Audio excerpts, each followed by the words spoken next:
Selamat datang di channel Sejarah TV. Sebelum memulai podcast, mari dukung channel ini dengan cara subscribe, like, dan share video ini. Tema podcast pada hari ini saya akan membahas mengenai asal mula peringatan Hari Ibu di Indonesia.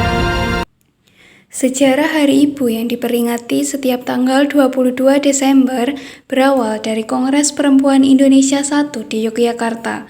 Kongres tersebut digelar pada 22 sampai 25 Desember 1928 atau hanya beberapa pekan setelah Kongres Pemuda II yang menghasilkan Sumpah Pemuda. Hari Ibu atau Mother's Day di Indonesia rutin diperingati setiap tahunnya setiap tanggal 22 Desember dengan berbagai cara, misalnya dengan berbagai pesan positif, keberdayaan, dan ungkapan terima kasih untuk setiap ibu dan kaum perempuan.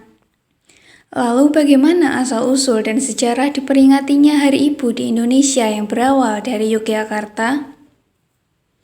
Hari Ibu dideklarasikan pertama kali dalam Kongres Perempuan Indonesia pada tanggal 22 Desember 1928 di Yogyakarta, tepatnya di Pendopo Dalem Jayadipuran milik Raden Tumenggung Joyo Dipuro. Kongres ini dihadiri oleh wakil-wakil dari Perkumpulan Budi Utomo, PNI, Pemuda Indonesia, PSI, Wal Fajri, Jong Java, Jong Madura, Muhammadiyah, dan Jong Islamitenborn.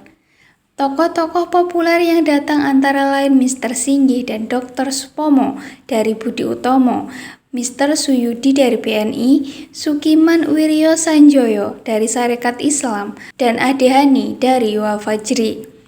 Susan Blackburn dalam Kongres Perempuan pertama, tinjauan ulang, mencatat sekitar 600 perempuan dari berbagai latar pendidikan dan usia hadir dalam Kongres Perempuan Indonesia pertama ini. Organisasi-organisasi yang terlibat dalam penyelenggaraan itu antara lain Wanita Utomo, Putri Indonesia, Wanita Katolik, Aisyah, Wanita Mulyo, Perempuan-perempuan Sarekat Islam, Dharma Laksmi, Perempuan-perempuan Jong Java, Jong Islamitenborn, dan Wanita Taman Siswa. Panitia Kongres Perempuan Indonesia I dipimpin oleh R.A. Sukonto yang didampingi oleh dua wakil, yaitu Nyi Hajar Dewantoro dan Suyatin. Dalam sambutannya, R.A. Sukonto mengatakan, zaman sekarang adalah zaman kemajuan. Oleh karena itu, zaman ini sudah waktunya mengangkat derajat kaum perempuan agar kita tidak terpaksa duduk di dapur saja.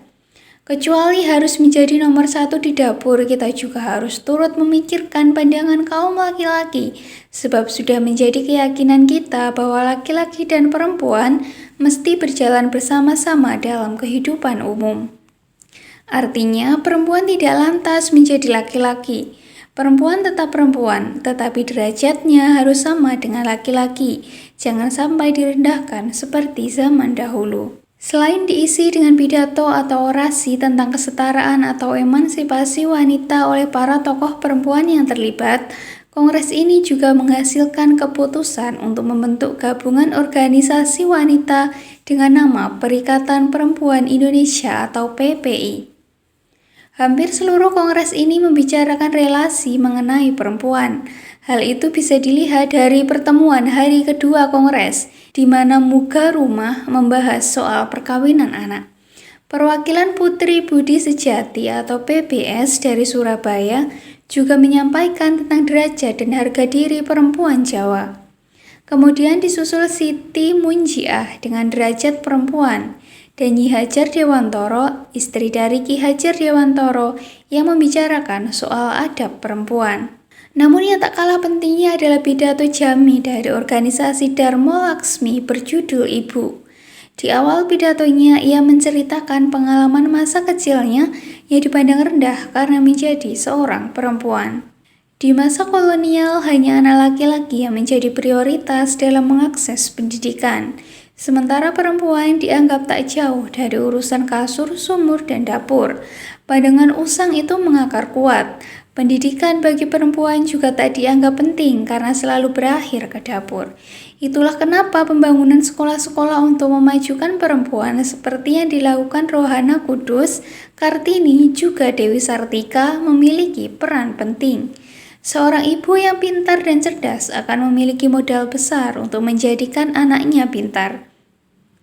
Maka pada tanggal 22 Desember 1953, dalam peringatan Kongres ke-25 melalui Dekret Presiden RI nomor 316 tahun 1953, Presiden Soekarno menetapkan setiap tanggal 22 Desember diperingati sebagai Hari Ibu. Demikian pembahasan mengenai asal mula peringatan Hari Ibu di Indonesia. Apabila ada pertanyaan dapat ditanyakan di kolom komentar. Jangan lupa untuk terus dukung channel ini dengan cara like, subscribe, dan share video ini. Terima kasih.